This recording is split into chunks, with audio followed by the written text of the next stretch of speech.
Pô, como é que ele dá com essa pressão? Fica preocupado de continuar no Vasco com tudo isso? Saiu em silêncio, assim como Paulo Brax, diretor executivo. Ninguém deu entrevista. Fala, galera vascaína, Wilson Cunha passando aqui nessa noite de São Pedro, tradicionalíssima noite de São Pedro aqui no Nordeste, dia 28 de junho de 2023, fazia tempo, né, que não passava por aqui, fazia tempo que o canal Vascaínos do Nordeste não subia um vídeo, estamos com alguns probleminhas técnicos e administrativos no canal, mas já estamos resolvendo, para voltarmos com toda a força. O canal Vascaínos do Nordeste não acabou, muito pelo contrário, tem muitas novidades por aí, inclusive estamos criando o nosso clube de membros. É óbvio que a situação atual do Clube Regatas Vasco da Gama não é favorável, né? Tá todo mundo meio que desanimado com a situação do Vasco, mas também nós estamos, né? Na verdade, também, isso também influencia, obviamente. Mas vamos voltar sim com o canal Vascaínos do Nordeste, que não morreu, porque o canal Vascaínos do Nordeste é feito pelos verdadeiros vascaínos. E nós, eu e meu parceiro Fábio Barbosa, criamos esse canal há 2 anos e meio, final ali, né, numa das piores épocas, a época da ebulição política da última eleição vascaína. E a gente não vai deixar esse canal morrer, né? Até porque o nosso amor pelo Vasco supera muito mais. Mas o momento é difícil, é complicado, tanto que o título, né, desse meu vídeo, né, dessa noite de São Pedro, né, inusitadamente, estou aqui para falar um pouco do nosso Vasco, na noite tradicional de São Pedro aqui no Nordeste. O título não poderia ser outro, né, um silêncio ensurdecedor, né, da 777. Realmente está difícil de a gente tentar compreender a SAF vascaína, né?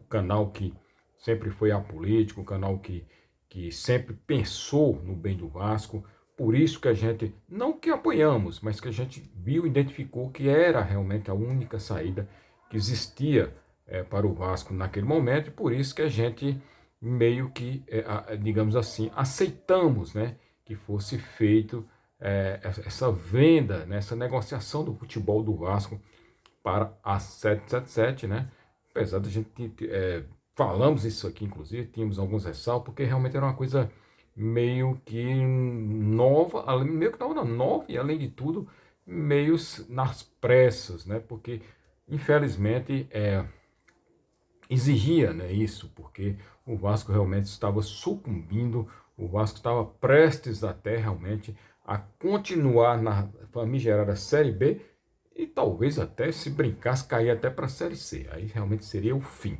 E aí a gente meio, né, que enxergou aqui no canal Vascaínos do Nordeste que era a única saída, era realmente a SAF. E aí foi feito, no caso, a negociação. A SAF assumiu em agosto do ano passado, nós já estamos quase em julho, né, e até agora realmente a coisa está difícil. Até que começou, né, dando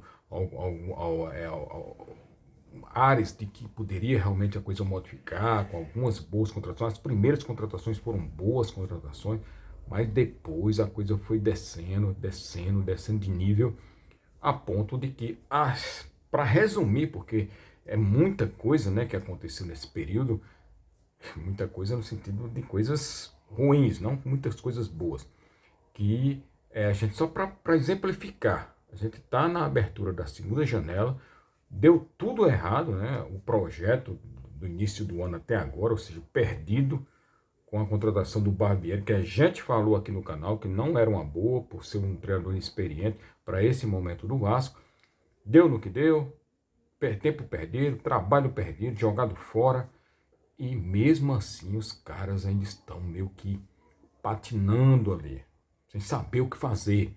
O Paulo Brax mantido no cargo erroneamente, porque é outro que até hoje não disse para que veio, só fez coisas erradas, só fez coisas realmente que não condiz, né, com todo o aporte que ele tem. Por exemplo, teve mais de 100 milhões disponíveis, né, para poder fazer contratações, e fez muita coisa errada, né, convenhamos.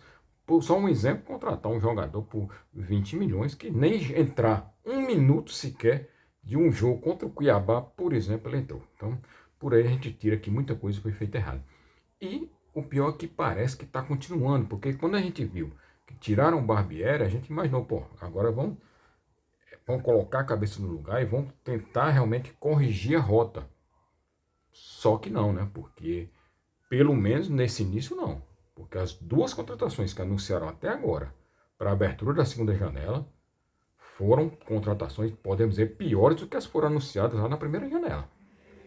Afinal, o Serginho, ninguém nem conhece, não sabe, é uma aposta. Então, pode dar certo? Pode, mas né, a probabilidade não é muito boa. E o Maicon, né? O Maicon, um zagueiro aí de 34, quase 35 anos, que estava lá encostado no Santos, sem jogar lá no Santos, sozinho, inclusive, né? Que cedeu outros jogadores aí, né? O Carrabal, o Juan Cruz, que nem entrar também entra nesse time do Vasco. Então, são coisas estranhas que estão acontecendo nesse momento e a gente fica preocupado, né? Porque a nossa esperança era desde o início. Tudo bem, não deu certo, pode acontecer, pode, beleza. Então, a promessa era o quê? Que na segunda janela a coisa realmente iria mudar de figura. Até agora, pela situação dessas duas contratações iniciais, dá até um frio na espinha. Sem falar na questão do treinador. Demitiram o Barbieri, estão colocando, imputando aí toda a responsabilidade nas costas de um treinador de 30 anos de idade, treinador da base, promissor, né? A gente aqui não vai falar mal do cara, o cara inclusive está invicto aí no sub-20 do Vasco, mas convenhamos que é muito peso para um treinador que está iniciando sua carreira agora, né? Então, a gente já viu esse filme, sabe que não é bem por aí, que deveriam ter o cuidado, deveriam ter realmente o zelo e ver o exemplo e tentar modificar, mudar a rota. Mas parece que a coisa tá complicada. E o pior de tudo isso é esse silêncio, né, ensurdecedor que a gente não sabe de nada. Os caras é só notícia daqui, notícia dali, fake daqui, fake dali. Os caras para negociar uma contratação parece um parto, né? São 9 meses de gestação e mais um parto complicado para poder concretizar uma contratação. Vide os casos lá do Capasso e do Orediano, né? Que demoraram mais de meses para contratar esses jogadores. Jogadores, inclusive, que não tinham muito mercado na época. Por isso que não houve, por exemplo, concorrência. Então imagina aí vocês para contratar um jogador realmente de uma qualidade melhor, que vai encontrar concorrência, como será a dificuldade para o Vasco brasileiro. Por isso até que a gente não sabe nem o que vai vir pela frente.